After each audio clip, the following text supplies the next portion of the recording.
Brown, Dan Gilly, then Walter, 1, 2, 3, 5. And then I'm Walter 7. Hunt. So they were the director. Was Paul Raymond the director? I told him if I have to pray, I write notes. So I've got us. These are topics in case we Right. In case we fizzle out. And Dan Gilly was also the director. I'm always prepared. He was the director. Yep. Who started Life Bridges? It was sort of like there was a need, and then they took people to Orange Grove that needed services, and then a few people in the community decided that it would be important to have services here in Bradley County, and that's sort of how it started. Magid Lockhart was instrumental in that, and Ralph Summers. Those are two that were very instrumental. Is that paid for through donations or grants or everything? Well, not many donations or grants, but federal money, really, state and federal money. But we do have some grants that we get. People make donations. Yes. So it's a very needed thing, isn't it? It is. You know, Walt, when the folks first came to Life Bridges, many of them came from Green Valley, which is an institution in Greenville, Tennessee. And they looked their lives had been hard, and it showed. Their clothes were dark. They just looked tough. They'd been institutions, 50 years ago were, and many of them had been in for 25 years. I sometimes say they looked a little like Holocaust victims, not that thin, but they looked rough. And so Walter, in trying to help them fit in, he didn't want to ask for money. He didn't want it to look so much like a charity. So he worked around the clock to provide in other ways, some through grants, but by using the state money and the federal money to use it really carefully and to make the most of that. We feel differently about it now. If you see us out in the community, you can sure see we look happy. We're not like having that dark cloak over us. Yeah, it's not at all. That's why you almost get confused about what it is. That's it. So now we ask for money. We even have a gal that works for us, and she is one of her jobs is to have a spring fling every year. So we do that now. You've even got logos, which they didn't used to have, right? We've got it. We kind of have it all. We have a website, a newsletter. Yeah. Be careful, we'll put you on it. You may be on it. Just consider yourself on it. I may be on it. If you drive down through there, it's an amazing. It's a campus. It is. I mean, isn't that almost overwhelming? Well, we have a lot of houses too, in addition to the campus. Yeah. And then you go down Durkee. Chattanooga. Truett Road. Yeah, right. Don't you have a facility down there? On Kyle Lake. Kyle Lake, yes. yeah. 2 large facilities, much more expensive because they are made inside. They're equipped. So if you had the difficulties, maybe even of someone in a nursing home, and you needed a tub that would raise or lift, and you needed a track in the ceiling in order to motivate around your home, they have therapy rooms. Beautiful, 2 very beautiful homes. High level for people who have feeding tubes and much more critical needs. That is a big deal. It really is. So it's not a nursing home. No. But we serve people through the continuum of their life. No one has to really go to a nursing home as a rule anymore. We can serve someone who is on hospice and all the way through to the end of your life. It's your home. If we went back 60 years, who took care? Who filled this need? It really wasn't filled very well. During the Kennedy administration, he focused on it in the 60s some. And then his brother, Robert, visited a facility in New York, and they took some video, and that really got a lot of attention.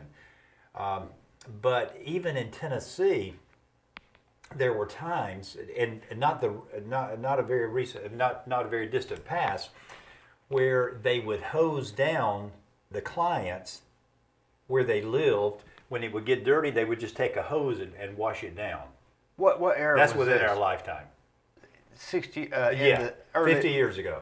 late 60s, late, Yep. late 50s. Yeah. And who would send them to these places? Well, if I you mean, the well, family? Times were rough, and then if you imagine, if you had a child that was developmentally delayed, and you had to work, it was difficult to take care of them, and parents didn't know what to do, and they did the best they could to take care of their offspring, but sometimes they were not able to, and so then they would take them to facilities. And what were those facilities? well, Orange Grove was. We have one in East Tennessee. What's the name of that? That was Green Green Valley. Valley. Was probably the best of all of them. And then sometimes they would drop their child off and never come back to visit again. They didn't know what to do. They didn't know what to do. And then they outlived, parents outlived their children. We have many individuals in our, that we provide services to, and their parents and grandparents passed away, and there was no one to take care of them. And so their church, sad. Would take them, and then they would live at Green Valley. But times, Green Valley has closed now, as also the three large institutions, Clover Bottom in Nashville, and then Arlington in the Memphis area. All those are closed now, which is good. Community supports and services are what our state provides now. No more institution in that way. Is it all just people, or is it just, if it's not a nursing home, and it's not a foster place, then how do you classify it? It seems like it'd be it's so like- broad. We call it supported living. It probably is attuned to something you would think about a group home, only there's only 3 people in most of our homes. So you have shift staff. Somebody, day services, works in the day. Second shift, somebody works with you, helps you cook dinner, and you participate in whatever you can, just like everything you do at night. Grocery shopping, cook your dinner, take your bath, brush your teeth, shave, all that. And then third shift comes, and they are awake at night. They clean the house a lot, and part of what they Golly. do. So it's a big It's a deal. big deal. We have about 460 employees right now in 44 homes. That's a lot. That's a lot. That's a lot. All in need. That's I'm right. sure that you don't broaden the scope of what you do on purpose, Oh, right? Right. No, we don't. No. There was a time we got into some other things in addition to this primary focus, but when we decided this is our main focus and we're not going to do anything else other than take care of these clients. So, yeah. What would you say a client has to be classified as to enter into the Below program? 70 IQ. They take a test? Who administers a test? Well, the psychologist administers the test. Yeah. And they say, okay, this. Right. IQ test. Tom Biller locally, So they he do comes it. in and says, okay, I'm ready to do a test on this person. The school does them also. What if you get somebody that's a 71? That's not good. It's know what not I'm good. saying? They don't qualify. You have to have a line, right? line. Yep. And 70 is the line, yeah. I guess it's like an oral test or some sort. Well, yeah, part of it's oral. Yeah, most of it would be oral for these, yeah. I've often wondered how accurate IQ. You hear these people say, "Oh, Einstein was what, a 130 or something." How accurate could they be? I'm sure a psychologist would know for y'all's purposes, but I always wonder: is there a standard test, or is it just Right. Well, if you met people at Life Bridges, you would find a huge disparity there. People who maybe are nearly bedbound or have to maybe in a wheelchair and can't do much for themselves, all the way to we had one couple who got married. We've had 3 people who got their driver's license in years gone by. Most people are in the middle. But I'll tell you what is common about us. Everybody likes to go out to eat. Almost everybody, and people like to do the same things you do. We took an inventory one time of the people who were in our workshop, which we don't have anymore. That might be another topic. And we said, what do you want? What would you like better about the workshop? And they said, better work product and more money. And we said, okay, yeah, that's what we all most people want. want. Yeah. A novel idea. It is, yeah, but our clients just want a better life, like everybody does. And we're there to support them That's to get a what we better do. life. So you're not really giving them health care necessarily. No, we provide that as part of what we provide, but that's not the primary purpose. It's just helping them to live their life to the fullest. That's exactly right. That's all it is. That's all it is. And we have a lot that do need certainly health care, and we have a medical clinic. We have 50-some nurses right there. We have 50 physicians. nurses. How many exactly? Yeah, we have more like 60-something, and I mean, it's a lot. And It's we a probably lot. have about 6 in our clinic, and then we have medical homes that are And medical. this is all in that 400. In that 400. And there was a time we didn't have a medical clinic, and nobody in the state had a medical clinic, and they thought that would be a novel idea. Yeah. So we have a medical clinic. We're one of the few. It's great. We're only two about in the- 5. Well, five you in give the like state. primary care or something, or not primary care. Yeah, it would just be a primary very basic. Right. Yeah. You need to go see a doctor, sort of thing. Oh, when we tell you, you're going to want to get on the list. You know who works with us? Dr. Dwayne Knight for 35 years, and now for the last almost, I think it's 8 years, Dr. Joe Mazzolini. I've He's heard that fabulous. name. He's fabulous. But you've been there for 35 years. I have, and I left for 6 years in the middle of all that. So Where'd you go? Well, I didn't mean to. She lost her way, you know. I did. I graduated from Lee, and I went to work. I had already worked for Life Bridges as a house parent, my husband and I. And I'd worked there 10 years, and I thought, I didn't really mean to do this with my whole life. So I did a little home health social work. I worked at Pine Ridge Treatment Center and a dialysis clinic, and all of them, one of them went out of business. One of them, they laid off a lot of people, and one of them, this and that. And so Walter called me and said, "You want to come back?" And I thought, I better get back to what I Did you just feel loved. more comfortable there? I do, and it's just been good. I've had almost every job we have, and it's been a blessing in my life. 35 years. Were you from Cleveland originally? No, I was from Southern Indiana. Came here. I was Church of God. Like many, I came. There weren't very many Church of God boys from where I was from, so I thought I'd come to Cleveland and see. How did you get to be Church of God from a place where there weren't many Church of God? Well, we had a Church of God in the town that I was from. It was just small, about 100 So you heard people. of Lee College through the Through the brochures network. and pamphlets. Through the network. So do you run the whole thing? I do, sort of. I mean, with a lot of help. I say that if there's anything great about what we do, it's that we have about 8 directors over different programs, and every single one of them, you're not going to believe it when I tell you, are the perfect person. And I don't think you get that very many times in your life. That's great. You I don't. believe I'm looking at one. You work at it. That's right. You work at it, and we just happen to have landed there. And so that's a blessing, because we also have therapy. We have a physical therapist, a doctorate of physical therapy, who was once a house parent for us. And we also have a physician's assistant, and and her husband used to be house parents for us. You just Seems see, like y'all bring them in organically, sort of. well, and then both of them were gone from us maybe for 20 years, and then came back, because it is a work that is you can find a lot of satisfaction, and you love it. And when you come back, I mean, your friends, they're like, "Hey, where have you been? What have you been doing?" And How many clients is that? that's about 180 clients.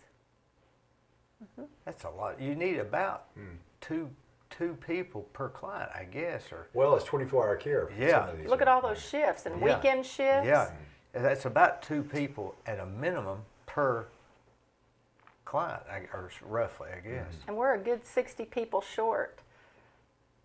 of help or Help.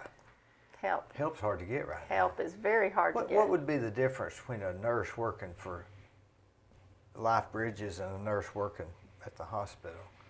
Well, it's similar because a nurse is going to give treatments and they're going to pass medications, but again, they're going to work with three to six people as a rule. And it's going to be the same people. And see, in a hospital, people, rotate in and out, so it's either a plus or a negative. It depends on the patient, I guess. So maybe it's not as strenuous or stress related, maybe? We have some nurses that are in their 70s that work for us and we have some staff. We have had staff be 80 years old and work for us. So it is not, probably, you could easily say it is not as strenuous, say, as a 12-hour shift, certainly on a medical floor or at the nursing home where you would. And then you get to know the clients. Right, yeah. And it's almost more of a labor of love, maybe. Does that make sense? It does make sense. That sounds like the 8 people that are directors are probably really want to help. Actually, Terry Kaywood just retired from us, and the way he got started with us, Walter asked him if he would just try working there for a couple of weeks to see if he would like it after he retired from being a principal, and he stayed 20-some years. Yeah. Sounds like something I'd do. So are you the head medical guy there? No, or? I'm the chairman of the board. Yeah, I'm not employed there. I'm on the board. You're For just like 40 years, yeah. 40-something years. 40 years. Yeah. Have you seen a lot of changes in that? Oh, yes. Probably when I came on the board, actually Vicki Beatty called me in '78 and asked if I would, she said, do you know about Hermes? And I said, or whatever it was at the time. And I said, no, I don't really. And she said, well, we would like for you to consider being on the board. And so I thought I would try it for a year or two. And You see what happened? that was in '78. Yeah. But probably then, I don't know exactly, but we probably had around 20 employees, and now 500, more or less. Golly. And probably the budget was maybe, I don't know, maybe a couple $100,000, and now 21 20 million. million, yeah, over 20 million, yeah. And that's been, I remember when Hermes was over there off by the Justice Center. Was that the first place? No, we have a home there now, and it still is there. But no, we actually, our original facility when I came on the board was storefront downtown Cleveland. You know Appler Shoes? Yeah. Okay. It's where Appler Shoes was, right downtown on the storefront there. A glass front. Okay. And so we had our offices there, and we would have our board meetings in there. And then we moved from there to the county health department. Yes, that's when I came. Okay. And so What did they do, share a space? at the county health department? Yeah. No. It was deserted. They didn't use it for They the county left health it. department. They left it, and so then we took it over. And we were there, I don't know how many years, but for a while. And so then we took a big step forward and built our own facility out on Old Chattanooga Pike, and that's where we've been ever since. But that's not, to me, that's not been that long ago. I remember when they bought the land and cleared the land. Well, it's been 1991. okay. To me, 30 that years. just seems like a few. Isn't that something? I know. But see, that's where Walter Hunt and his planning and thinking and financial, and the board worked with him as well, but that was Evidently, his gift. he really got it started off good. He did. He certainly worked it. And back in the early days, when he first came on as executive director, he shares a story where Yolanda was in charge of finance, and she came in and said, "Well, Walter, what do you want to do?" He said, "What do you mean?" She said, "Well, we don't have money to make the payroll." He said, "Well, what do you usually do?" She said, well, when we get in this situation, we call Fred Cove and see if he can give us some more money. Mm-hmm. So that's how Walter got started off. So he did a great job managing the money. He did. He did. So that was his first week.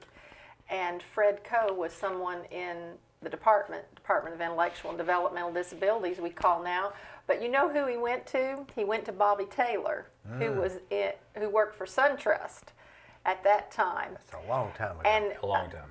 he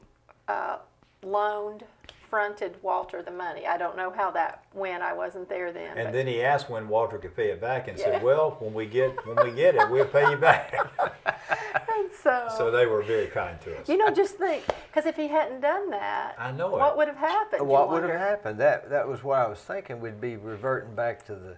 I mean, who else would have done I it? don't know. Yeah. I don't know. There's So- not another program for that There's that I really know not. of. Nope.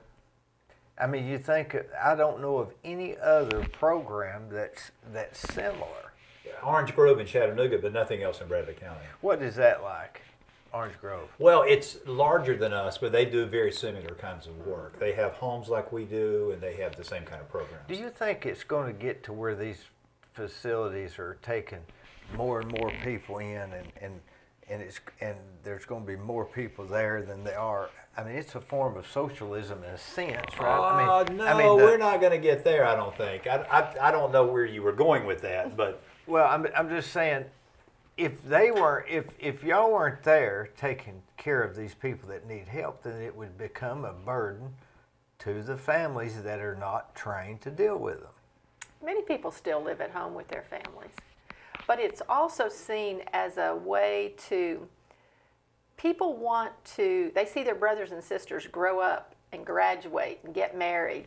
And we have several people in our program, and they were like, I want my own place. I want my own place. And so this is a way for them to be independent. What's interesting is that if you have a disability of this nature and you have an IQ of below 70, you're entitled to SSI, which those payments are about $775 a month.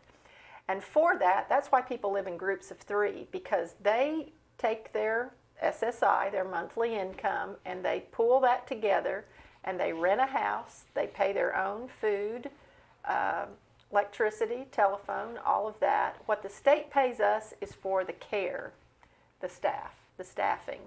So a lot of people don't realize that. They think we pay, or that we do manage that and help them find good housing. And we have been so fortunate with the people. A lot of people have partnered with us. Hank Wilson, for example. Oh, I know Hank. everybody will be calling him Yeah. now for housing helps. But we take care of their property, and we rent about 20-ish places, and then we own about 20-something homes of our own. And then you have the 2 facilities on Kyle Lake. Right. We're purchasing those. Those are, I think, the only things we don't own actually outright. So we're fortunate. We have a lot of, for our community. You think grassroots effort in Cleveland in the 70s. A minister, a doctor, a teacher, parents. Ralph Summers. They were taking their child to Chattanooga, and Sue had a station wagon, we're told, and she would go back and forth every day to Chattanooga. And so they band together. First Christian Church on Ocoee Street, not far from where we are, right? Yeah, I think it's just yeah, sure. 2 That rocks. was the first place. And I wrote down, because I never can remember the names, Bradley Adult Day Activity Center. What a mouthful. Just where they went for the day. Then Hermes, the god of transportation, that we were transporting Yeah. people from one place in life to another. That's kind of interesting. Habilitation, education, residential, mediation, and employment services. That's what Hermes stood for. I still kind of got to shake my head on that. Yeah. But then Bradley Cleveland Developmental Services, we got all the building permit calls and the dead dog calls and all that. So all of those things fall under your.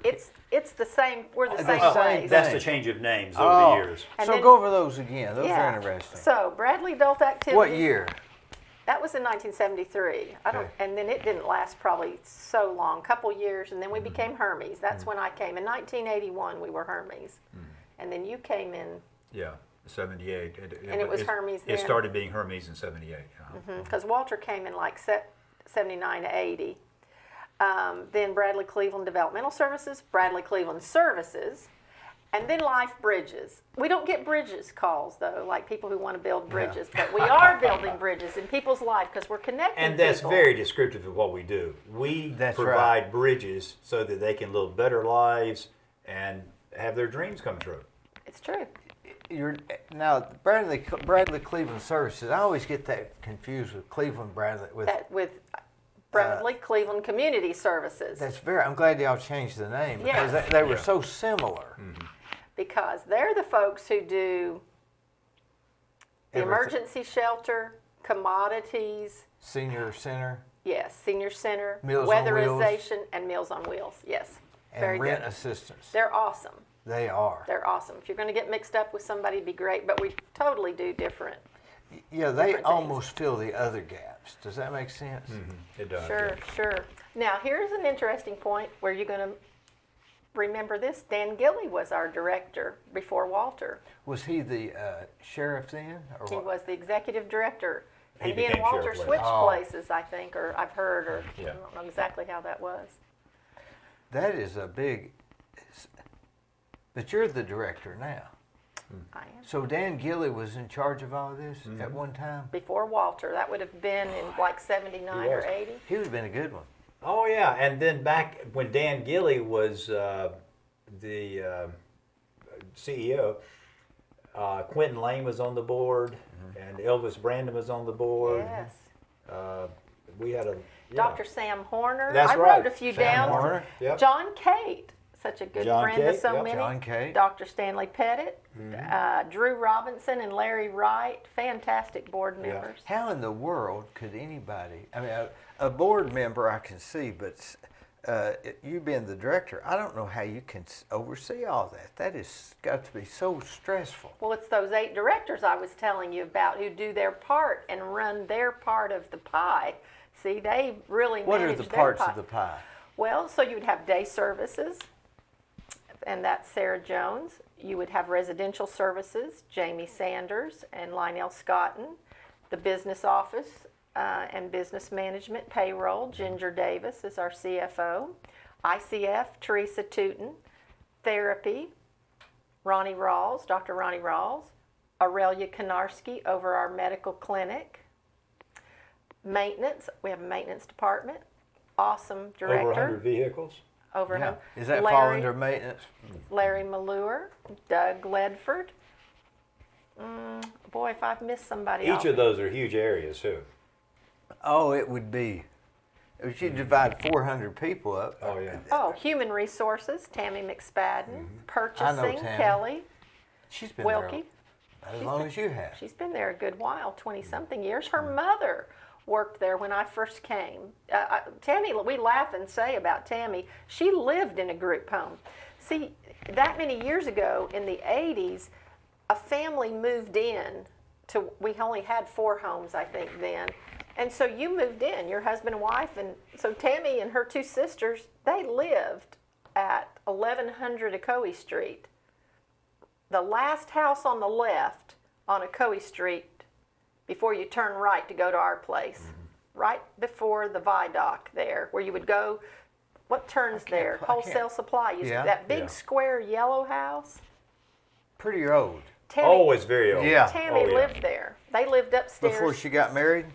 She was in Mark? 6th or 7th grade when I first knew her. I went to high school with her. I built her and Mark's house. Really? They'd love that. Yeah. Oh, yes. Well, they're just great people, too. So you have all those people who are doing their part.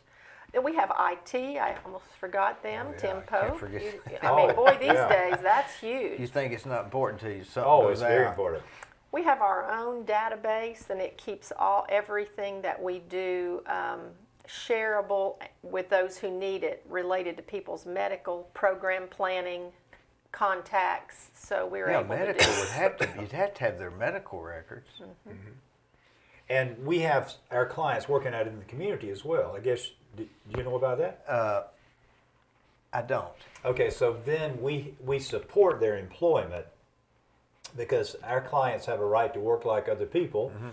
And so we have staff that go out with them and assist them in the jobs they do.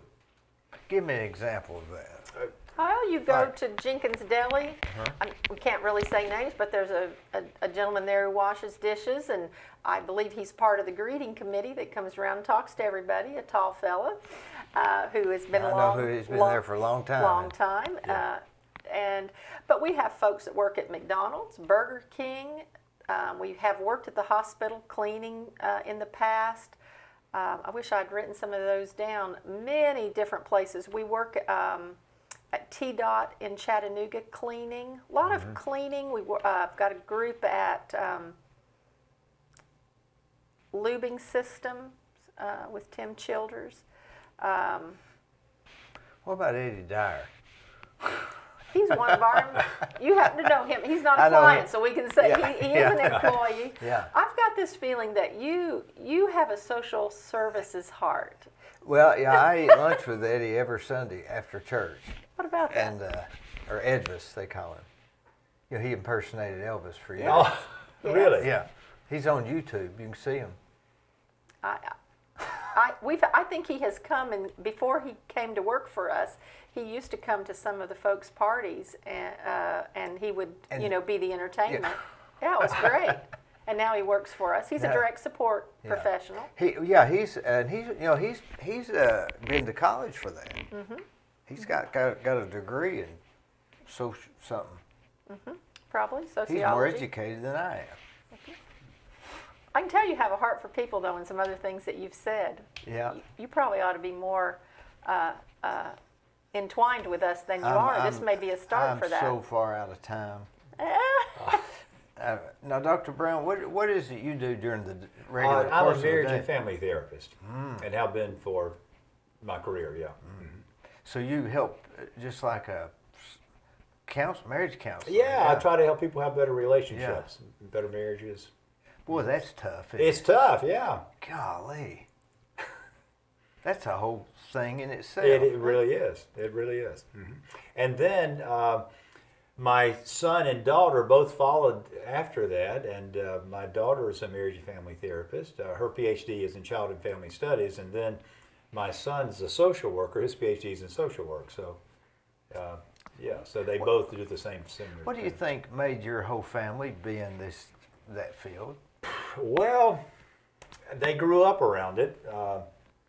But I think for myself, I got it started, of course, and I'm not sure why I took such an interest in it in college, but I just wanted to make a difference in people's lives and help people have better relationships. And so then my kids were brought up around that, and Were your parents into that? no, they were not. My parents were sharecroppers on a farm in North Carolina, tobacco farm. My granddad could not read or write. He never owned a car. He never drove a car, and he never owned a house. Yeah, so that's where I came You from. didn't come from money. No, I didn't come from money. Yeah. Do you think, is marriage counseling different now than it was? How long have you been doing that? Well, 40-some years. Yeah. So if somebody has a problem and they come and talk to you, they pretty much need to be on the lines of marriage? No, I do individual counseling as well, but 90% of what I do is related to relationships. Whether it be marriage or son and mother or Yeah. father, so just relationship. Yeah, it is. Mostly marriage, though. Do you think that marriage relationships how much different are they than they were when you started? Well, the core issues are still the same, but they take on different faces now, I think. Society has changed and relationships have changed, but still, I was interviewed on a TV station in 1978, and they asked me what the biggest problem was, and I'm going to say this biggest problem then and now, all these years later, is the same thing. Communication. That's probably the number one problem. Taking the time to listen to each other very well, and taking the time to communicate very effectively what you want, what you need, your feelings, and then listen to the other person do the same thing. Now, but sometimes if you tell a person what you think, it's worse off than if you just kept your mouth shut. I think though. So how do you get? Okay, probably if you take a person in the community, that would be true. Mm-hmm. But if you take the person you're married to, it's important that we share ourselves with each other, and that's what intimacy is all about. To be able to disclose, and for them to get to know us, and for us to get to know them. And if you don't disclose, then you can't very well get to know each other. So communication is essential for intimacy. And that was true back then. It was now. true then, and it's true now. Yeah. Yeah, it still is. But it seems to me like the people that communicate more had the most problems. I'm not sure what you mean by that. I mean, if you say, well, I like your hair better long than short, you could start a war. Okay. Well, he didn't say everything you want in any way you Yeah. want. See, maybe that's But the you key. say is, communication, so Okay, Gently. but communication is so broad. But I think the key is, though, to communicate more effectively, which means that you're not going to say rude things to each other. let's say this person is a bad communicator. Yeah, that's a problem. That's why we go to So you Dr. Brown. couldn't be married if you were a bad communicator.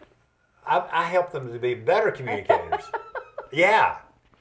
If you're if they go to you first Right. before they split up or whatever because of bad communication. Right, yeah. I'm just not sure if communication is always the best thing, because, and not just in marriage but in everything. If we told everybody what we thought, we'd be in trouble. Well, I think you have to weigh that out and decide what's important to tell. I agree with you. So where do you draw the line between communications and not going over everything? Well, all that's communication, though. And so if you don't tell somebody something they need to know about you, then if you don't tell somebody what you want, then they probably aren't going to be able to help you get your needs and what you want met. Or just live with it. Or Say just you live with it, yes. Say you don't like rice and you say, well, I don't want rice. Okay, yeah. Okay, I won't fix But rice. then here's the thing, though. If you don't express yourself and you live with it, people do that. Yeah. I had one couple come in, and for 20 years, he would sit in his recliner, his wife would go to bed, and he said, I'll be there a little bit later. He slept in the recliner for 20 years. Okay, now, he had resentments that were built up that he didn't tell his wife, and so then those resentments became obstacles and kept distance between the two of them. So he needed to communicate more effectively and to get that out so that there wasn't that kind of blockage between them. He could just kept sleeping in the couch on the Oh, in the he chair. could. He did it for 20 years, yeah, but that's not a that's not the kind of relationship most people would But like. it was working. Oh, it wasn't working. No, it wasn't working well at all. He slept on the recliner for 20 years. I wouldn't think that's working very well. No, but they stayed together. Yeah. What was the end of that story? They came to see me. And Yeah. then you said, hey, you need to say why you're sleeping in the recliner. And then what happened? They talk about it. Yeah. Yeah.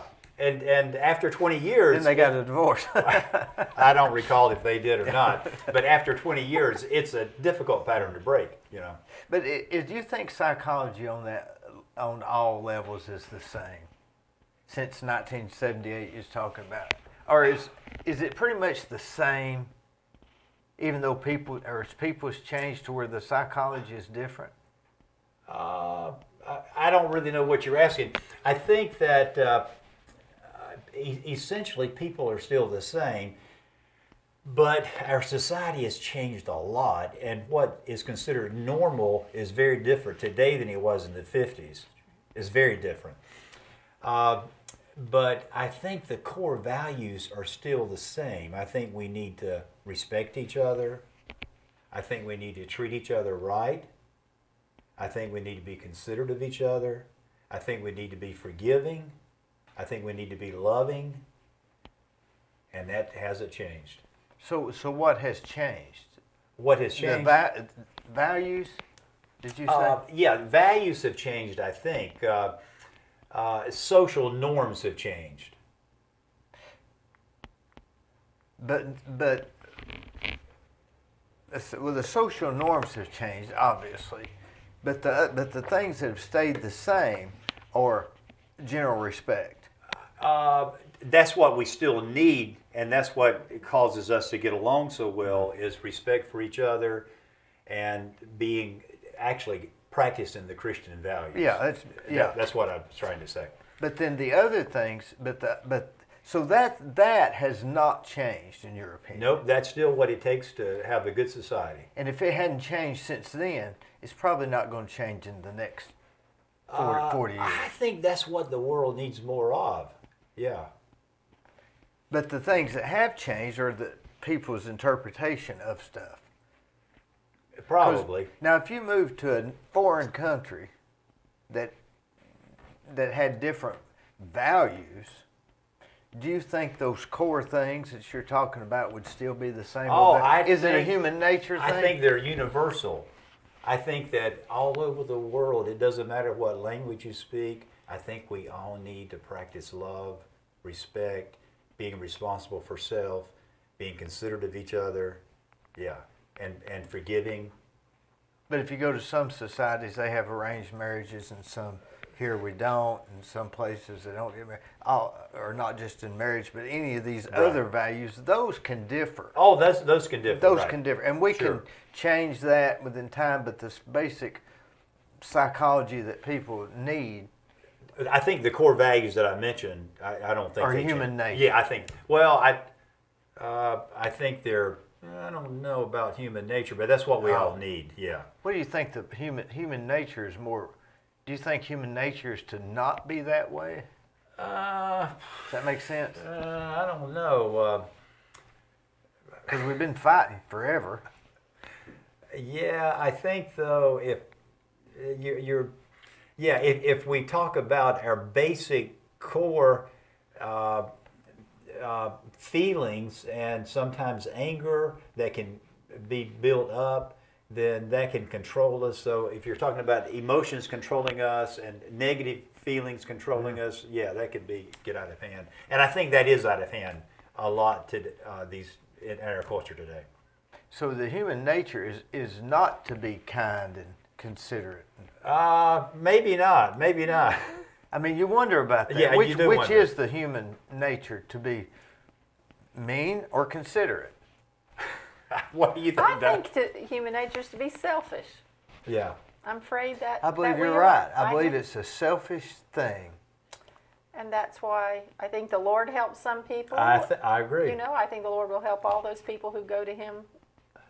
I mean, they were fighting in the Bible. That's Oh, true. yeah, they were. Yeah. Over religion, Right. land and stuff. So that's interesting that you'd think that if those core things have not changed, that we'd have them figured out by now. You would think so. Or maybe we've got them figured out, but the coping skills is what's off. Well, you have to make a decision to practice those things, really, don't you? It's work. It is. And a reminder, That's right. because you get back to your human nature, which may be selfishness or... Yeah, but you know, like even a relationship, as we got started on this conversation about marriage, okay? But even in a marriage, even though you know that it's important to respect your wife or you respect your husband, sometimes we don't do what we know is best to do. We get caught up with the mundane things of life, and maybe we get frustrated at work, and we get we let our anger out, and we're getting short with our spouse. But so even though we know what the right thing to do is, sometimes we don't do it. So it's very important for us to stay focused and to keep before us, keep centered, and to know how we're acting. You know, to be respectful, polite, kind, and I try to help people do that. So you're more or less a reminder to do those things. Oh yeah, that's important. Yeah. Because if you weren't reminded, you'd revert back to human nature. Yeah, and some people don't know how to do that. Just like some people don't know how to speak in public, or That's right. or ride a bicycle, Exactly or right. swim. Yeah. I think it will help you in your business and with your employees. We have focused a lot in the last 5 years about helping our employees get along better and to accept one another's differences, because people have a lot of different, everybody has a strength, and although that's wonderful, it often collides with someone else, even though it's a strength. Someone who's like driven to get things done, and someone else who More methodical really or is something. just really like an encourager and kind of wants everybody to be happy. Most of us are not well balanced. We're kind of, we Yeah. have something that's really on our heart. And she's had training at the agency to help people get along better, and it's worked because people are different, and it's important to understand the other person and how they function, what their personality is like, so that we can better get along with them. And certainly. If you were in jail, that's why they have so many fights in jail, because there's not somebody saying, "Oh, and I need to teach y'all how to get along." Who's going to care? Maybe they just have to work it out. That'd be tough. it'd be tough. It would be. I'm curious to know if they work it out in another method than what we try to do is teach people to get along. Because it's hard to teach me how to get along with somebody that I don't get along with. Well, if you're motivated, though, Dee. Yeah, it is. I mean, if you just don't like somebody, you just can't hardly get along with them. It doesn't matter what they do. Okay, so what do you do about that then? Well, I don't know. I usually try to just deal with them on the level that I have to deal with them, And I think and deal with it that works. for that period. And if you don't have to deal with them, it may be better not to be around them. No, that's right. That's where I was getting. Yes. The fact But if of- you have to deal with them in a limited amount and around the issues that you have to deal with. and specify it in your mind before you do it. So, Yeah. okay, now I'm going to go check this job. I'm going to see that guy, and I'm going to be there for 20 minutes, and I'm going to get me a cup of coffee afterwards. That's very realistic. you I know. can tell you've been there. Yeah, I've been there, and not just on the job, but maybe a customer. Yes. I know what they're wanting to move this thing back to where they had it 3 days ago after we moved it back. So I'm just gonna. Yeah, But right. but that's easy to deal with. But it's harder to deal with somebody if you don't like them. Now you got a problem. Yeah.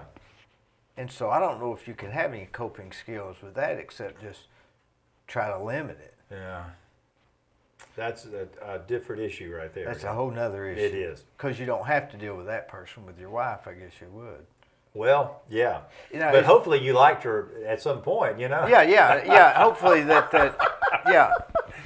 And I don't have any marital problems, but I'm saying if a person, I was just Yeah. referring to what, but you don't really do child stuff, but I guess that would be relationship too, right? It would be, yeah. Mm-hmm. This is like a perfect thing for your field, I guess, right? Yeah, it is. Dealing with people. Sure.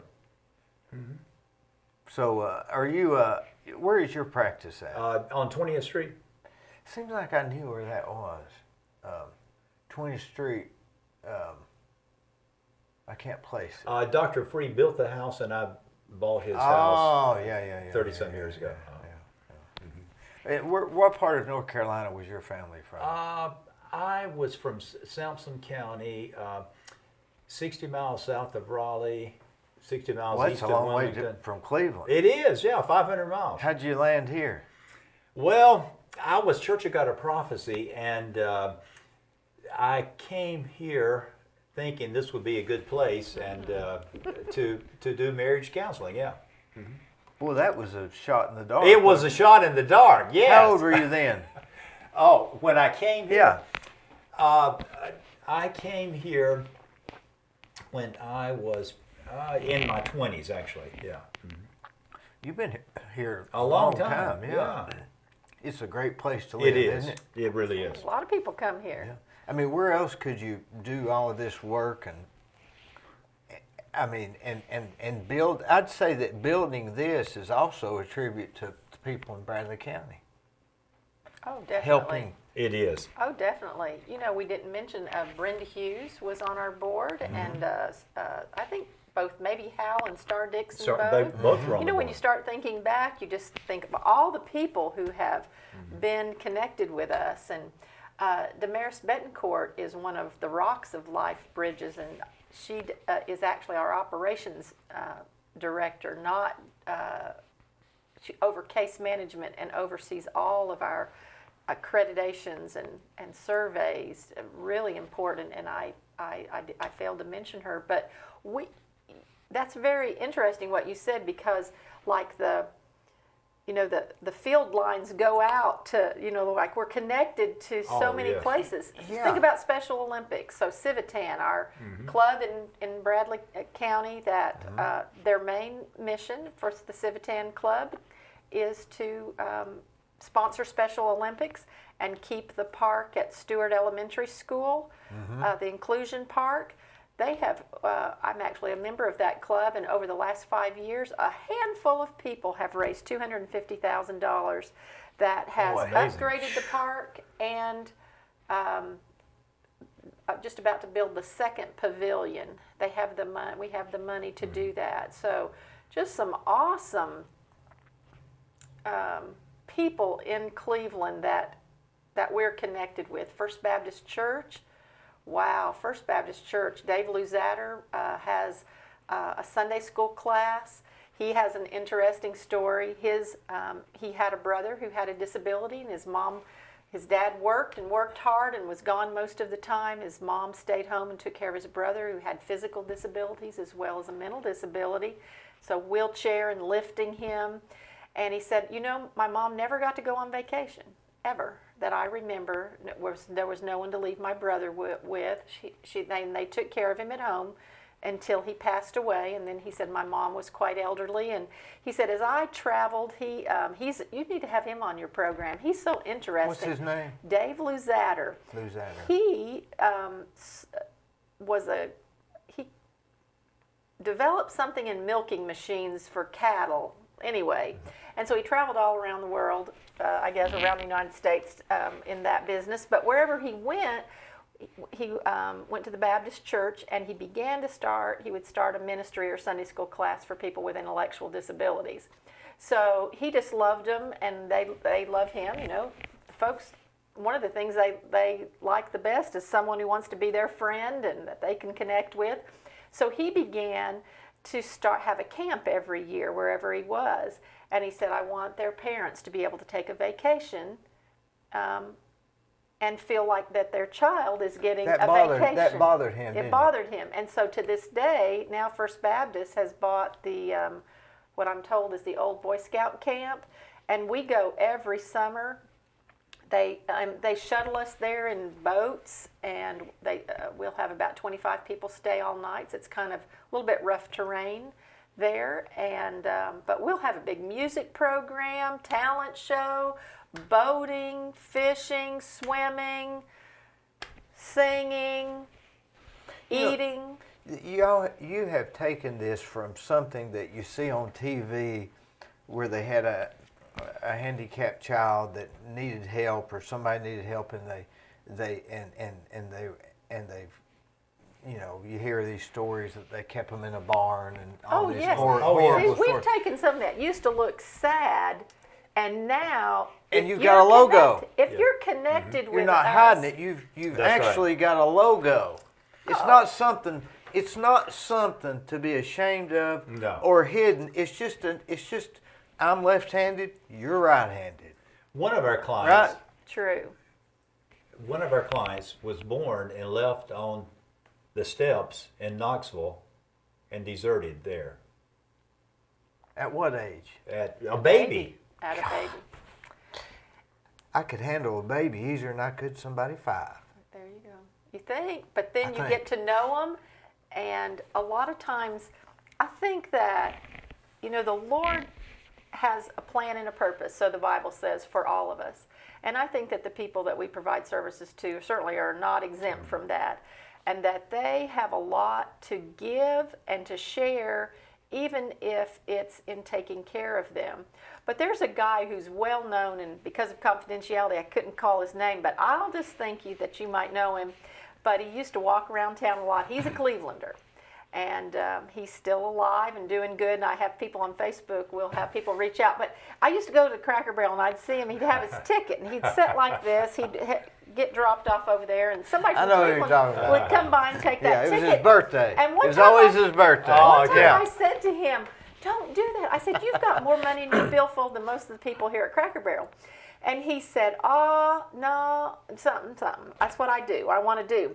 And later I thought, I guess the Lord maybe, chastised me for that.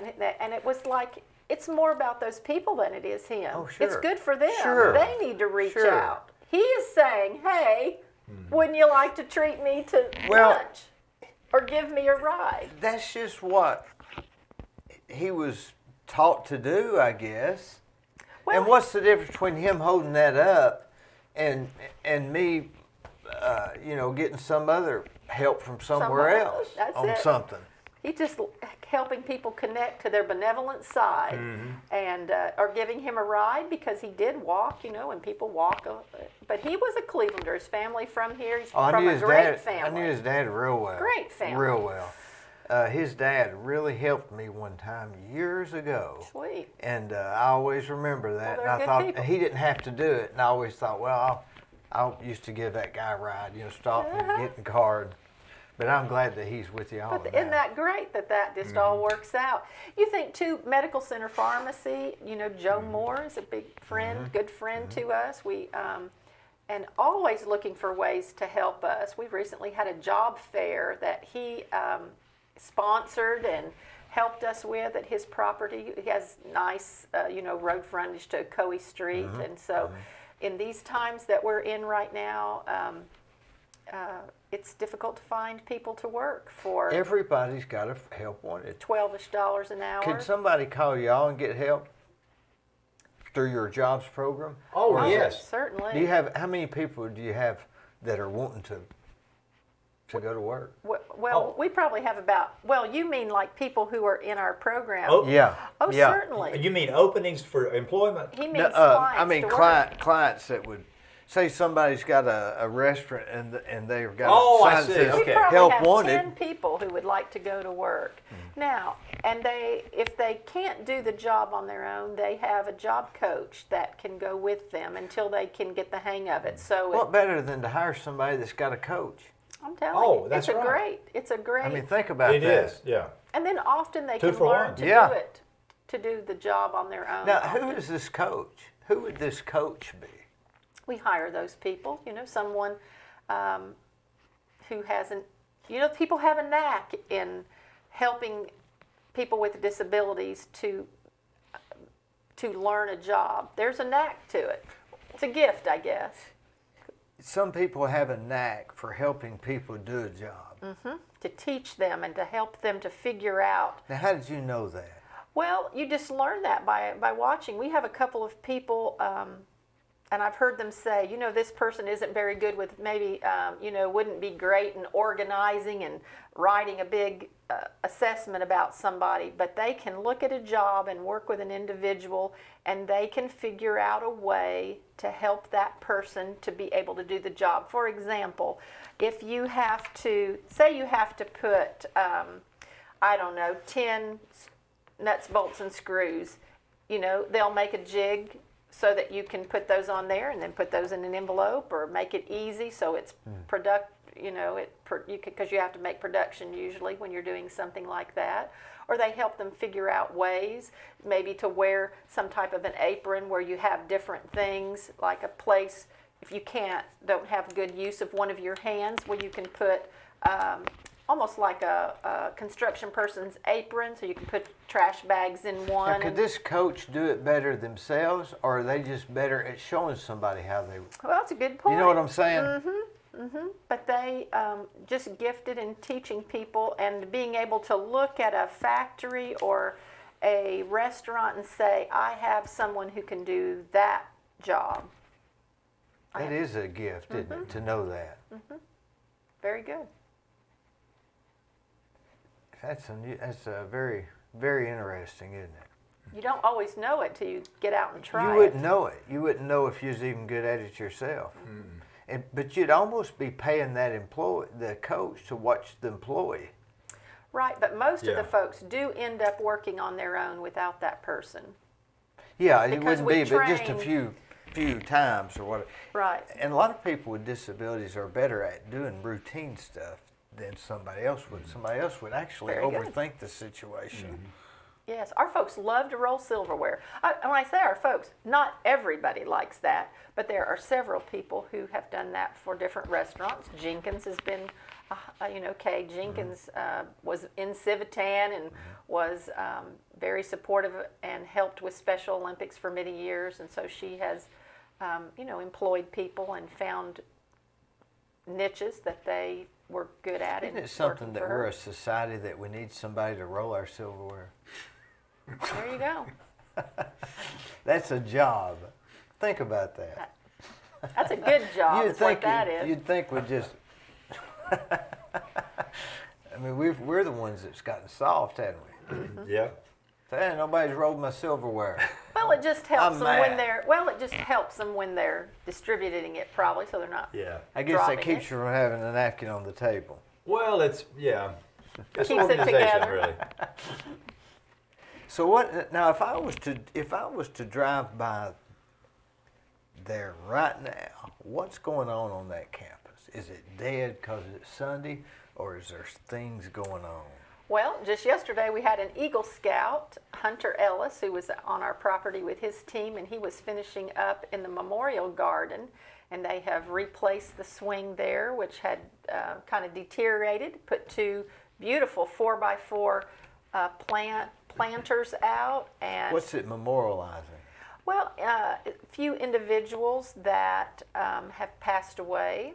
It's a place to go and to just think about them. You know, years ago when cremation was first done, then people's parents maybe would take their ashes, and there's not really a graveside to go back to. So there are three people. There's no one buried there, but there are three markers of people who they don't have a grave site somewhere else. So it's, and you're going back to the Eagle Scout. I didn't know there's any more Eagle Scout. Is that still a thing? That sure is, because it was a few years ago, it was an Eagle Scout that first did some really important work there that made it accessible for people. They poured a wide sidewalk and really cut back some of the bushes and made it very nice. And so this fella, Is he an Eagle Scout from Cleveland? he is. He'll be one shortly. This was his final project. I didn't know you could still get. I didn't. You don't see Boy Scouts around there. In the newspaper, I'll see them sometimes. So he Yeah. was there yesterday. How old would he be? He's 2 months from 18. And an Eagle. That's a big honor, isn't It still is, yes. Yes. I mean, that's something to be proud of. Oh, yeah. But there isn't much going on at our downtown offices, our campus there. We're thinking about naming it at our campus after Ralph Summers, who Dr. Brown mentioned was a founding board member, and he has just passed away about a month ago, and all these years has worked for the betterment and of Life Bridges. Now, Eddie Cartwright, what does he do there besides eat? He is a board member. Well, He's a board member, yeah. I laugh I bet and tell he's a them very that good board. He's a fantastic. good board member. because they work for food. Oh, Eddie. I mean, lunch is about all we're able to give them, but yes. So we take people who have different talents, a board, if you can imagine, of 14 people, Dr. Brown, communication, Bob counseling, McIntyre. Oh, yeah. insurance, Barrett. banking, Pat Isley. Barrett. Yeah. Barrett Painter, Yeah. yeah. Who else is on there? Amy Reedy. Now, Amy Reedy. we better Amy not Reedy. miss one now. We've Oh, got yeah. Joe Lee and Joe Lee, that's who's right, a realtor, Ken Jim Webb. Webb, Ken Webb. Jim Edgmond, Yeah. Peggy Peggy Pesterfield. yeah. Oh. Our women, Martha McDowell. Yeah. So that's the three women. Martha. I had Charlie here a couple weeks ago. Oh, really? Oh, Yeah. that's interesting. He He's was in it. fun, too. He is fun. He is. He yeah. is a lot of fun. But boy, that's some good Pat board Inslee. members. And also Pat Dr. Isley. Wooten. Ellie Wood. Ellie thank Wood. you. Oh, L.E. Dr. Woot. Yeah. Yeah. I hadn't seen him in 2 or 3 years, I bet. Well, he's not out much now because of COVID. His wife is vulnerable, so yeah. He's careful, but he's out and about. Helps us a lot. L.E. miss Woot. I hadn't anybody heard go that around name. that table where everybody. Yeah, I know it. Yeah.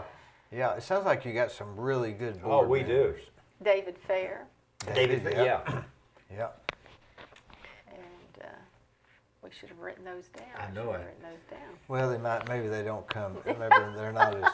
Oh, they come Oh, they. Is Oh, it yeah. once a month or once the? once a month. Yeah. And what would be the discussions at these? Oh, well, there are things that have to be voted on as far as money issues, maybe Policy. buying a new van or selling a van or You have to have those a kind vote. of things. You have to have somebody buying take a the house, minutes. maybe, Policy. maybe taking on new clients, all kind of things. You Very have, to, you important. have to have somebody take the minutes. Oh yes, yes. Well, that's it's like working a big manufacturing plant. Oh my goodness, 500 employees. I mean, name another company in Cleveland that has 500 employees. We're about, I'm not Well, sure where we are, about 14 on the list right now. There's about 13 ahead of us. If you don't count the clients, you almost have to count the clients, yeah, yeah. wouldn't you? Well, they don't. When They they look don't. at employees, So it's- number 14. we're about 14th in Bradley County. We had been. I hadn't looked That's lately. big. It's big. It's a lot to say grace over. But you think our board is a working board, and they all have different expertises, and we seek them out and their opinions out, and they advise us and help us. And Now Peggy's on the school board too, right? yes, And her husband Joe. Yeah. you know, Mayor Rowland was on our board years ago. And he resigned because he was elected mayor, and that was all those years ago. Oh, that was a long time ago, wasn't it? Now he's mayor. What do they call it? Emeritus. Emeritus. Yeah. I don't know what that means. You? It means you're not anymore, but we love you, I think. They do it pastor emeritus sometimes for Yeah. someone. Do y'all have to cook meals there at the place? We don't at our main facility, but in each home they do, and everybody usually packs a lunch or eats out during the day. People's lives are very much like your typical life as far as we actually have a video. It's really interesting. A guy in Cleveland, in the video, he goes by Starbucks and gets a cup of coffee, and it just shows him waking up and getting that coffee and going to work, and then it's back and forth, him and an individual in our program. Even though the guy in our program, he gets coffee at home, but he wakes up, same kind of deal, and gets his coffee and packs his lunch and goes to work. So, And we help our clients live normal lives like that. Yeah, and it's because of y'all that Yep. we don't notice. pretty much, I Now, guess. now some people I would say that are homeless, you know, they say there's a tent down below Panera Bread, I've heard that. or a community of. And if you go behind Takoyaki, you can see where they were living, and I think they've moved now down behind Panera Bread. So a lot of those people, I mean, if you're living homeless like that, wouldn't you say you probably need some assistance? You couldn't say 100%, but many of those people probably have mental illness or have just found that that is a way to live without a lot of headache. I can see where it would have some advantage. Once you figure it out, Can't you? I mean, some. once you figure it out, I've heard that. But a lot of time it's people have mental illness and they can't feel good somehow about taking their medicine that helps them be more balanced. But then there are those that are overwhelmed by society, and they Yes. just are having a hard time. How do you classify that? Is that still mental illness? I think sometimes it's not mental illness. Sometimes they just have hard knocks, you know. And they've just had enough? I had enough, yeah. Probably so. You've heard of famous people that lived in a car for a year or two, and then now they're famous and rich, you know. There's a lot of stories like that. There are a lot of stories like that.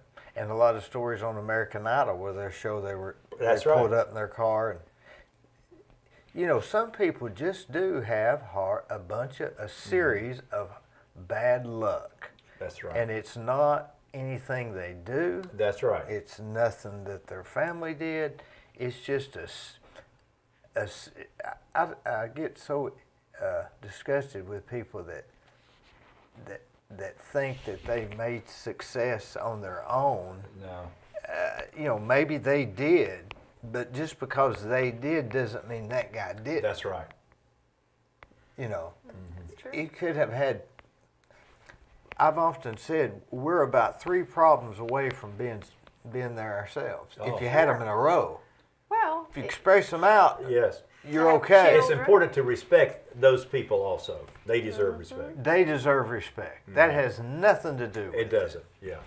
we have a lady that left Life Bridges, and one of our employees, and she is working for the Homeless Coalition in Bradley County, and so that's interesting because we've partnered with her. We have a garage or 2 here and there, and she is able to place some furniture there and keep it on hold because they don't really have any place to put it.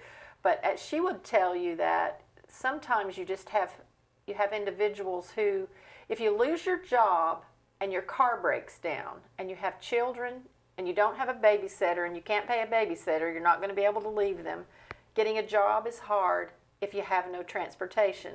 Most of us had somebody in our life. I have friends that if I needed money or food or a place to live, I could go to. Not everyone has that. No, and I think society, that's what I was trying to allude to earlier, sort of in a way. I think society is different now, whereas they used to take care of friends and family. And now it's more of a, what group can we get to take care of our friends and family? But if you didn't have that, what would you do now? Because through the homeless shelter and then what our friend Trish is doing, they help people connect with a pretty low budget hotel for a month or 2, and they help them to get transportation, to get a job, to get a babysitter. Because these things, just a series of events, is what causes some of the people that don't have the people that have mental illness, they need to be in a home. Mm-hmm. The ones that don't they just need $5,000 one time. Maybe another chance. Maybe just a chance. Mm-hmm. That's why I think the homeless shelter meets a great need for people who need a couple of months to get their feet And up. I don't think the homeless shelter, I think they have a limit on how long they can stay there. Isn't there a limit? I've heard that, and I don't know what it is, but they work with you. And that's not but 2 stories. I mean, they can't have them. They don't have very much room. There'd be 10 people there at the most or something like that. Now, this homeless coalition, I've never heard of that. There's part of it's a granted program, so it may be up in a year, and it was at least partially put together because of people had problems due to COVID. So you think about it, if you were living paycheck to paycheck and you lost your job because of COVID, then what would you do? If you didn't have kids, you just go, you just wouldn't worry about it. But if you got kids, it would be a nightmare. Mm-hmm. Oh, yeah. It would be a nightmare. I don't know what you'd do. This homeless coalition, so that didn't exist prior to that? I don't think so. I think from what I have heard from her, it's like a 1.5 year grant, and perhaps they'll see what the need is and how many people they've actually been able to help. And how do they help them? I mean, well, they give them a safe place to stay, and then she begins to help them unravel, what to do first. If you have a place to stay, then somebody needs to get a job, somebody needs to stay with the children, to get a job, get money coming in, get a babysitter or whatever, all needs to happen in order for it to take place. That would be hard to go home at night groceries. if you had her job, wouldn't it? Oh, yeah. That's what I do worry about her some because of it. So it's great because, Life Bridges, we are, a social service agency. Many people who work for us, our board, caring. So it was great just because we know her. you know, to be able to say, she's like, oh, I've got this bed and a chest of drawers and I don't know what I'm going to do with it. I can't take all this stuff home and we don't really have a place, but I hate to let it go because it's in really good shape. And we were happy to say, hey, we've got about a fourth of a garage that's empty where we keep other things, and we can store that there, those items. And so she has a lot of people give her food too. Is she by herself? No, she works with a team of several people. Who decided that she should be in charge of that? Well, I think she is one of the case managers, so there's somebody over that. Somebody. Yeah. I'm not sure who they're connected with, but they're probably connected with some agency in So Chattanooga. maybe they just send them to some of these lower end motel rooms. There's a number. They have a card, and I think a lot of social service people, because you know in Cleveland, if you've got a problem, you probably go to the caring place, and then there's a social worker there who will meet with you and give you resources. And so they're all connected. United Way, the caring place, Salvation Army. They all are connected, and they know about this Helping Hands. coalitions. Nice. You know a lot about social service agencies. Yeah, I've known. You got to have them. I don't know what you do without them. It's good work, especially when you can help people to get on their feet, and then, you know, they can provide for themselves after that. I'm like you. Sometimes they just need a chance. Now, some people it doesn't matter, but if you're in those positions, just giving somebody a month's free rent isn't going to solve all their problems. It's just going to let them get, you know. Well, it's working all those issues out to give them a moment to do that. Yeah, to try to get ahead of the problems instead of behind them. Do you think y'all are going to get larger, take in area counties? If you lived outside of the county, could you come to your place? I think hiring is one of the barriers to us growing, but we don't have that many referrals of people that we are not able to help. But I will say, you look at, you know, because I think what you were touching on a little bit is, you know, like who's worthy of help. And that is one of the things about the people who are provided services through At Life Bridges. You know, none of them did anything to cause themselves to be in need. Most, I'll say not, I wouldn't say none, but most people are simply born with brain damage, or something has happened to them in birth or through a disorder that they have that causes them not to be able to function independently. In our society. Yeah. If there was more of them than there are us, we couldn't function in their society. But Think about that. there are a lot of caring people. You think about it among them. But Dr. Brown's principles he was talking about is still something we have to teach people, even who have intellectual disabilities, to respect other people and care about other people and not press their opinions or, you know, take the biggest helping all the time or whatever it is. Not to talk over other people who are talking. Same. I have that problem. You know, just all those things. People, you know, it's because I think back to, we're just sort of self-centered. That's people's nature. We're just sort of, I don't mean that, I don't know that it's always on purpose, but we just know when we're hungry and when we want something that we don't have, or when we want to do something and we, you know, if we don't have good impulse control, then we're pressing. I don't know what the answer would be, though, if we're going to get larger or not. 50 years from now, would we be larger? I don't really know what.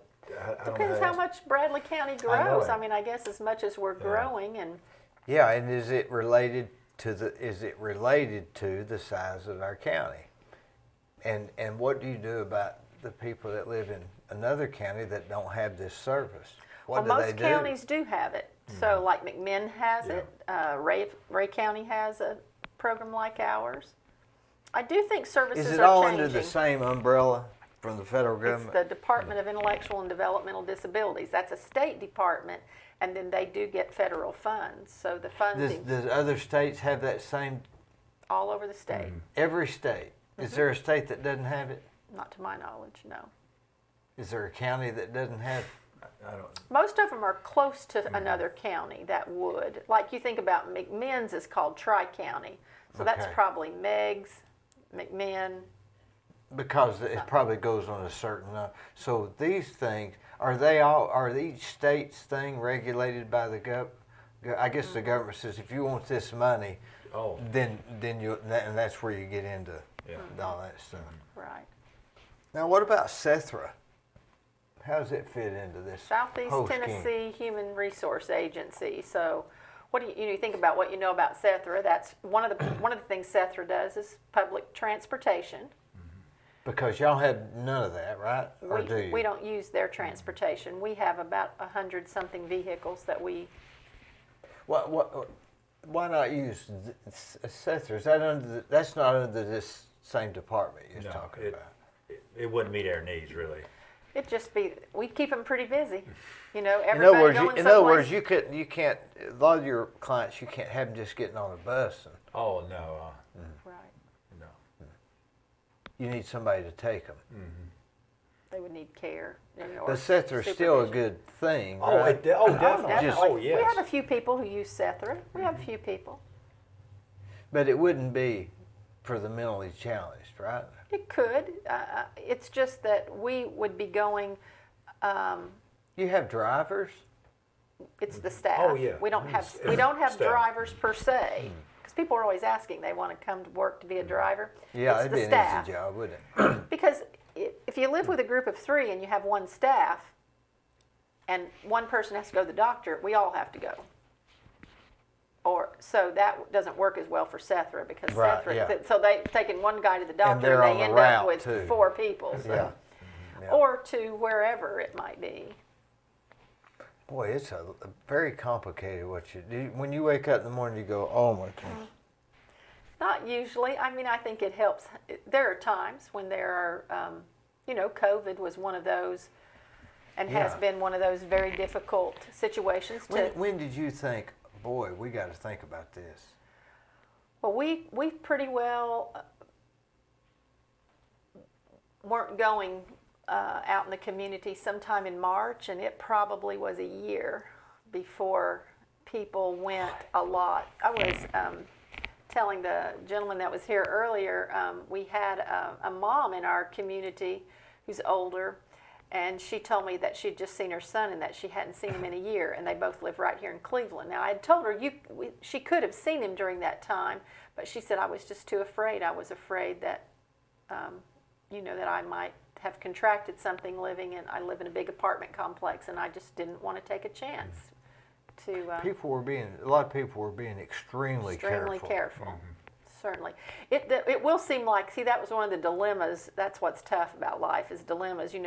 Nothing you do seems like a really good answer because there were about 50% of the people, that thought, you were being too cautious, and then about 50% of the people thought you were not Yeah. being cautious enough. Yeah. So if you ever, that's always tricky when you feel like, boy, nobody.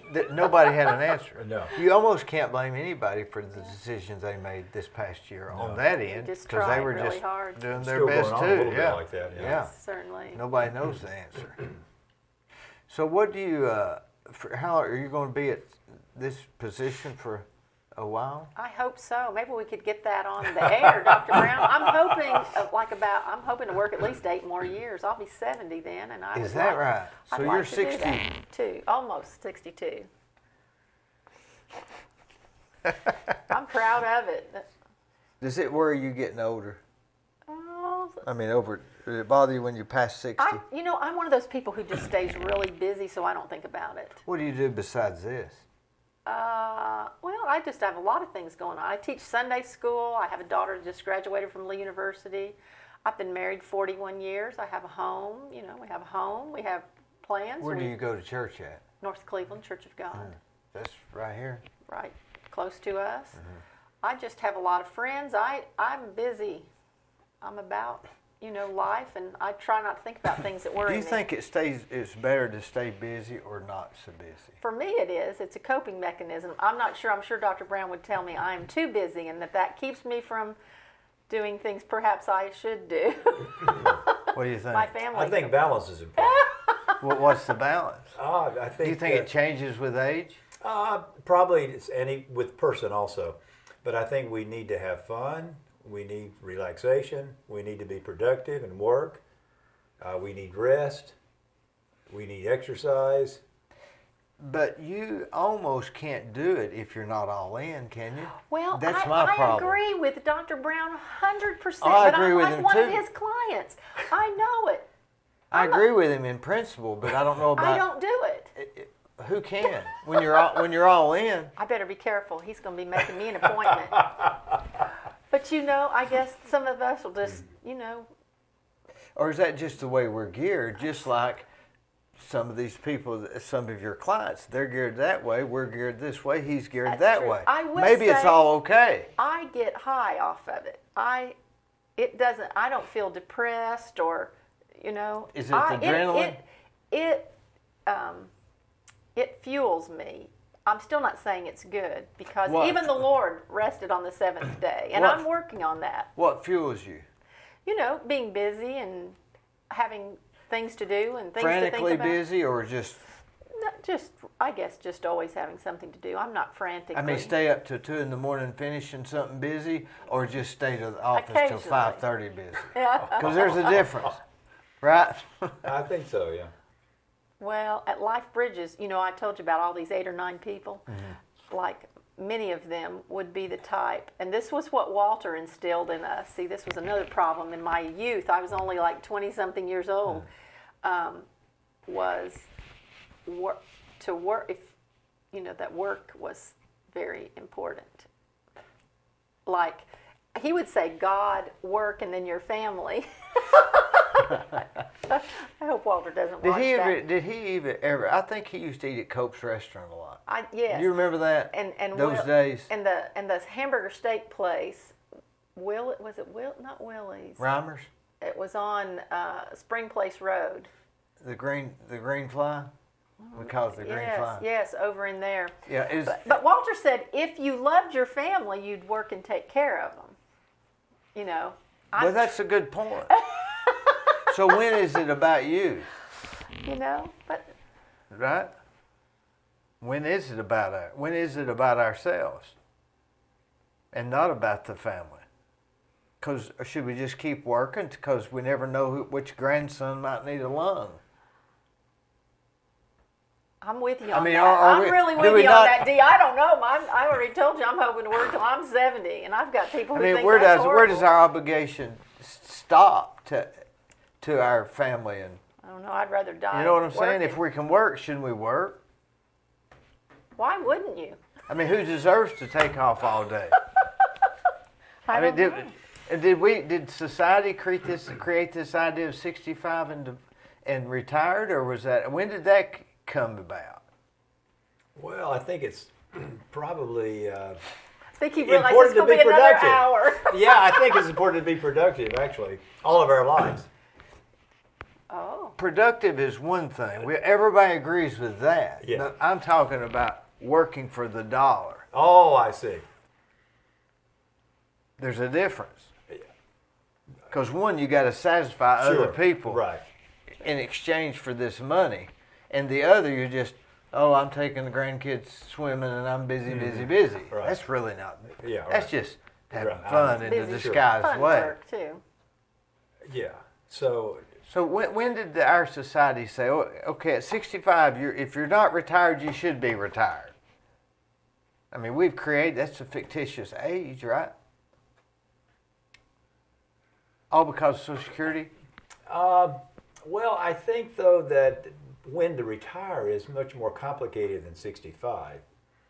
I think that it's up to the individual, and there's so many dynamics that goes into that, and really. I think you need to have Dr. Brown come back on Yeah, because like- I would like to hear more about probably some ways he could lead us. That'd cost us. What do you charge an hour? It's $140 an hour. Is that per cut? That's what, $70 each? It's just by the hour, yeah. Do you ever have sessions where only one person comes in the marriage counseling? You're trying to work out this marriage, but only one will come. Yeah, I've had those. That's tricky, isn't it? Are you the type that has no marital everything smooth? Oh, I think conflict is healthy. I think there's a healthy conflict, and I think it's part of life. Normal life and healthy life has conflict. So I think we need to be aware of that and deal with it appropriately. The conflict-free life is not what's most desirable. It doesn't exist. Does Oh, it? I don't think so. Well, it may exist, but it wouldn't be desirable. But maybe it doesn't even exist. I don't know. What philosophy? Are you much into philosophy or just psychology, or is it the same thing? I don't know. Like what do you mean by? I mean, who would be your philosopher if you was to read a book on philosophy? I dread to almost say this, but I think Jesus Christ. I mean, really, I think. You think it's all in the Bible how we need to live? Well, I think the core principles are there. I like that too. I think that's good. Yeah, the core principles. Well, it's been around longer than the others. Yeah. Yeah. Yeah. Well, I think y'all are doing a really wonderful thing, and I noticed that your notes. Do we need to cover anything else, or we didn't even look at them, did we? We were careful with it. We did pretty well. One thing I didn't say, Sherry Williamson is our employee that has worked with us for the longest amount of time, and she is a special education teacher. She's been with us 40 years and is continuing to work. And you think about the icons of life bridges. She's one of those. She didn't retire, and she still gets excited about her work. Yes, she does. She does. Yeah. And the Blue Goose. Do you remember the Blue Goose? It was a big bus that was blue that we had years ago, and Walter used to always say that it was broken down on every corner in Bradley There used County. to be a bar at the end of Lad Springs Road. The Blue Goose. Am I right? I didn't remember that. Yeah. So. I did make some notes, but what I thought was very important for us to cover, and I think we have, is that Life Bridges makes a contribution to this community, and we also make a contribution to the lives of some very important individuals, and we help people to live better lives. Yes. That is without question. Yeah. Everybody agrees with that. And I think we always say that with a lot of passion and emotion. I think that's evident here. You both you've got a lot of passion for this. We're blessed people to, And you that this do is our it way. free. That's right, yeah. Where in your background did you get this need to help people? Wow. Because it's there. Yeah, I don't know. You agree with that? I do. I just think that's the most important thing in life. I know you do. But where did you get that thought? Don't you think the Lord must have planted that in him? Where else would you get that? He got it from somebody, I believe. I'm reading that. I don't know. I don't really know. Your mother or father? Or? My mother was the most important person in my life, yeah. She died 45 years ago this year. Did you think that she was a big influence to you wanting to be helpful to people? Because that's what you generally are wanting to do. I think so, yeah. I mean, you really want to help. I think this life is made up of givers and takers, and I want to be a giver. And you don't know why, you just do. I appreciate y'all coming. Thank you so much. Y'all do so much Thank you for Cleveland. having us. Thank you. It's been a Thanks pleasure. for coming.